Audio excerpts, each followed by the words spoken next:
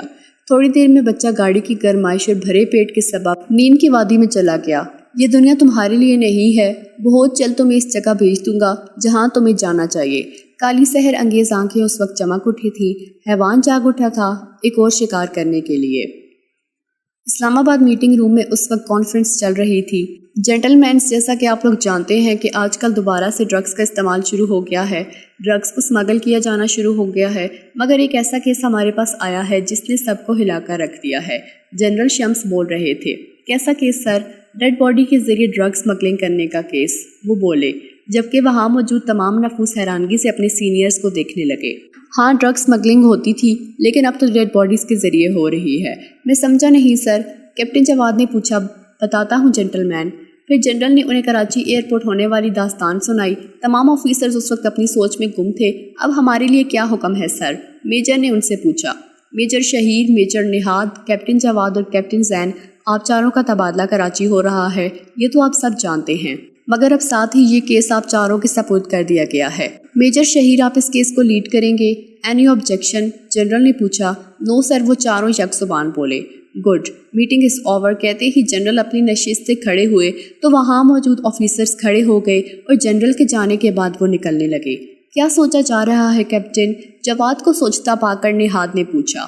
یہی کہ کیا یہ کیس واقعی ڈرگز کا ہے؟ جواد نے بتایا۔ مطلب؟ کیپٹن زین نے سوال کیا۔ مطلب آسان ہے کیپٹن زین، ایئرپورٹ پر ایک ڈیڈ باڈی کا ملنا اور پھر اس کے ساتھ موجود ڈرگز، اور وہ بھی ایک سویلین کے بیگ سے، صاف معلوم ہو رہا ہے کہ اصل معاملہ کچھ اور ہے۔ میجر شہیر کی بولنے پر ان سب نے ان کی طرف دیکھا۔ کیپٹن زین، یس سر، مجھے اس کیس کی فائل چاہیے۔ میجر شہیر نے آرڈر کیا۔ Okay sir. کیپٹن جواد، یس سر، آپ مجھے انفارم کریں کہ وہ سویلین جس کے بیگ سے باڈی ملی تھی اسے اس وقت کہاں رکھا گیا ہے۔ Okay sir. جواد سلیوٹ کرتا باہر نکل گیا۔ تمہارے دماغ میں کیا چل رہا ہے شہیر؟ نہاد نے سوال کیا۔ کچھ نہیں اور بہت کچھ بھی، شہیر نے جواب دیا۔ اللہ ہمیں اپنے حفظ و امان میں رکھے، آخر کو تم کیس لیڈ کر رہے ہو۔ نہاد دونوں ہاتھ اٹھائے دعا کرتے ہوئے بولا۔ شہیر کے ہونٹوں پر ایک مسکان آ گئی۔ جہاں کھڑے کیا کر رہے ہو؟ ہمیں تو کراچی جانا ہے، ٹرانسپورٹ کا بندوبست کرو۔ شہیر کے کہنے پر نہاد نے اسے یوں دیکھا جیسے اس نے نہ جانے کیا بول دیا ہو۔ کیا مطلب؟ ہم بائی ایئر جائیں گے نا؟ نہاد نے پوچھا۔